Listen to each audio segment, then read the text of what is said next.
کہ جو بندہ بیت اللہ کے اندر چلے جاتا ہے اور جو نہیں جاتا ان میں فرق کیا ہوتا ہے؟ جو نہیں گیا وہ ترستا رہتا ہے کہ کبھی وقت آئے گا جائیں گے، اللہ کبھی بلائے گا تو ہم جائیں گے، لیکن جو ہو کر کے آتا ہے تجربے کی بات ہے، وہ تڑپتا رہتا ہے آ کر کے کہ پھر کب موقع اللہ دے اور میں پھر جا کر کے کبھی بیت اللہ کے طواف کروں، کبھی صفا مروہ کی سعی کروں، کہیں مستلزم کے ساتھ جا کر کے چمٹ جاؤں ملتزم کے ساتھ، اور کبھی کعبے کے غلاف کو جا کر کے پکڑوں اور وہاں پر اپنے رب کے سامنے حاجات اور مناجات رکھوں۔ یہ انسان جو ہو کر کے آتا ہے وہ تڑپتا ہے۔ یہ ایسا نشہ ہے جو انسان کو ہو کر کے آئے تو پھر لگتا ہے۔ تحوی الیہم الہ العالمین، لوگوں کے دلوں کو اس طرف پھیر دے۔ پھر فرمایا وارزقہم من الثمرات، الہ العالمین یہاں جو بسیں گے لوگ ان کو رزق بھی عطا فرما دینا۔ کوئی روٹی نہیں مانگی، کپڑا نہیں مانگا، مکان نہیں مانگا، جن کو لے کر کے ہمارے یہاں پر سیاستدان جو ہیں ماشاءاللہ الو بناتے ہیں عوام کو، روٹی لے لینا، کپڑے لے لینا، مکان لے لینا، اس سے ماورا ہو کر کے خلیل علیہ السلام نے سوچا ہے، اور وہ یہی سوچا ہے الہ العالمین میں کوئی عام چیز نہیں مانگتا، وارزقہم من الثمرات، ان کو پھلوں کا رزق عطا فرما۔ اور کہاں پر مانگ رہے ہیں خلیل؟ اللہ اکبر، جہاں پر نہ پانی ہے نہ سبزہ ہے۔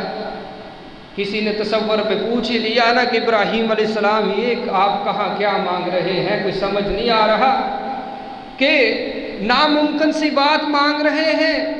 پھل تو وہاں ہوتا ہے جہاں سبزہ ہو، اور سبزہ وہاں ہوتا ہے جہاں پانی موجود ہوتا ہے، یہاں نہ پانی ہے نہ سبزہ ہے، پھل کیسے آپ نے یہاں پر مانگ لیے؟ تو خلیل پھر جواب دیتے ہیں جو ہماری عقل تصور کرتی ہے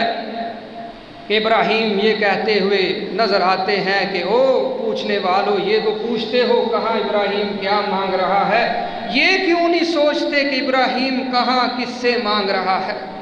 ابراہیم کی اداؤں میں بھی آپ کو توحید جھلکتی ہوئی نظر آئے گی، آپ کی دعاؤں میں بھی ابراہیم علیہ السلام کی طرف سے دعوت توحید پیش کرتے ہوئے وہ نظر آئیں گے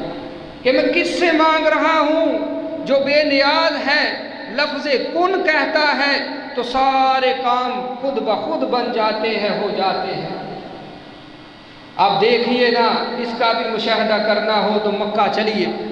ذاتی طور پر کوئی ایک پھل اور کھجور بھی وہاں نہیں ہوتی۔ مدینے میں پھر کھجوروں کے باغات ہیں، مکہ کے اندر وہ بھی نہیں ہے، لیکن مکہ کی حدود میں کائنات کے اندر اگنے والا کوئی ایسا پھل نہیں ہے جو تمہیں مکہ کے اندر نہ ملے گا، اور پھر تر و تازہ ہوگا۔ اور کتنے افراد، 30-35 لاکھ افراد ہر سال ایک مہینے میں جمع ہوتے ہیں، لیکن کبھی کسی کے سامنے جو وہ چاہے وہ موجود نہ ہو، ایسا کبھی ہوا نہیں ہے، اور دن بدن بڑھتے جا رہے ہیں۔ اور کہنے والے یہ بھی کہتے ہیں کہ مکہ کی حدود کے اندر پھل کے اندر اللہ وہ اثرات رکھ چھوڑتا ہے جو جہاں وہ اگا تھا شاید وہاں بھی وہ پھل کے اندر اثرات اور ذائقہ نہیں تھا۔ حضرت خلیل علیہ السلام کی دعاؤں کے اثرات شامل ہوتے گئے ہیں میرے عزیز دوستو۔ اس لیے فرمایا وارزقہم من الثمرات، میں دعا کرتا ہوں الہ العالمین ہمیں بھی وہاں کی بہاریں بار بار نصیب فرمائے۔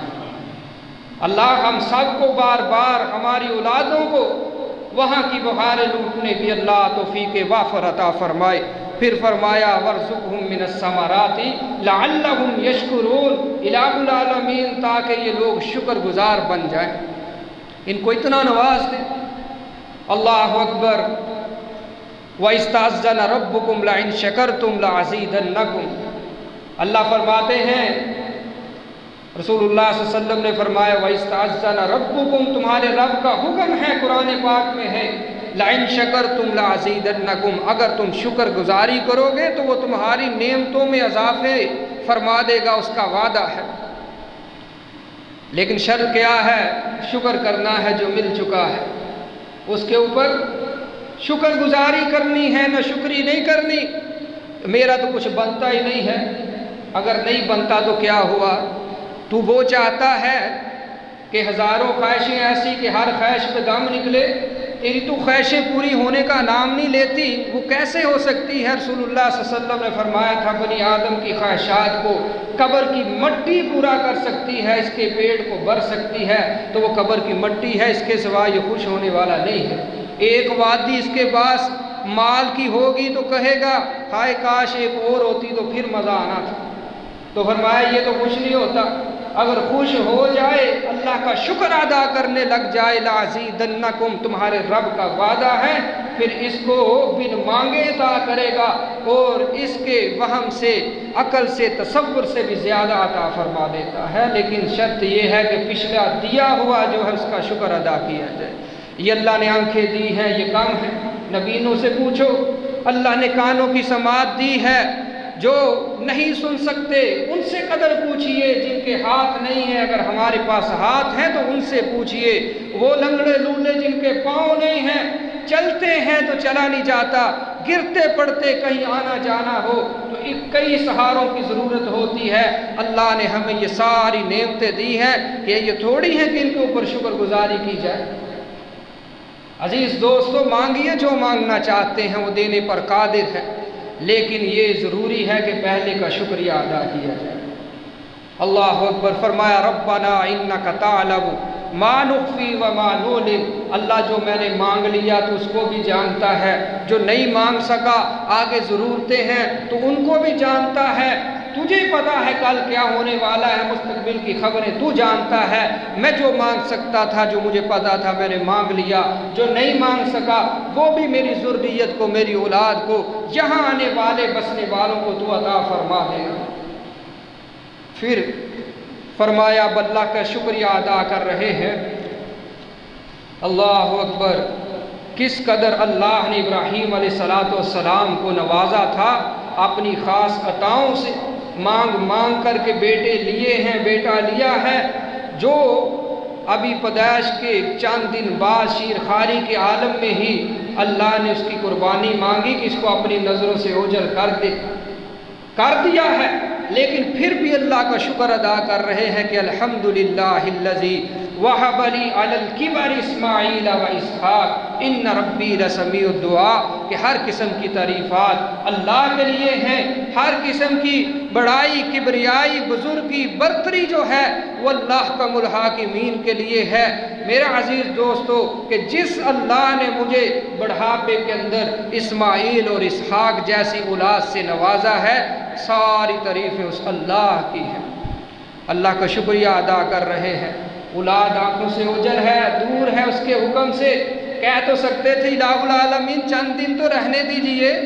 جب بڑا ہوگا وقف کر دوں گا، اپنے سے دور کر دوں گا، سارے وقت آئیں گے، لیکن اللہ کے حکم کی تعمیل کرتے ہوئے ایک لمحے بھی نہیں سوچا کہ میں اس کو اپنے پاس رکھوں، اللہ سے درخواست کر دوں، نہیں فرمایا کہ میرے رب کا حکم ہے تو سب کچھ اس کے اوپر قربان کرنے کو میں تیار ہوں، ہر لمحے تیار ہوں، ہر وقت، ہر گھڑی تیار ہوں، بس اس کا حکم آنا چاہیے اور پھر میری اطاعت دیکھنا۔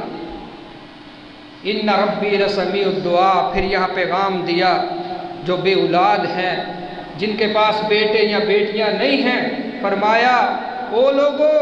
ان ربی لسمیع الدعاء، میرا رب دعاؤں کو، پکار کو بڑی جلد قبول کرنے والا اور سننے والا ہے۔ آئیے جب ضرورت پڑے تو اپنے رب سے آ کر کے مانگ لیجئے، وہ دینے والا ہے، بڑی جلدی سن لیتا ہے۔ حالانکہ ابراہیم علیہ السلام کو کبر سنی میں، بزرگی میں، ساری زندگی مانگ مانگ کر 80-90 سال کی عمر میں اللہ نے دیا ہے،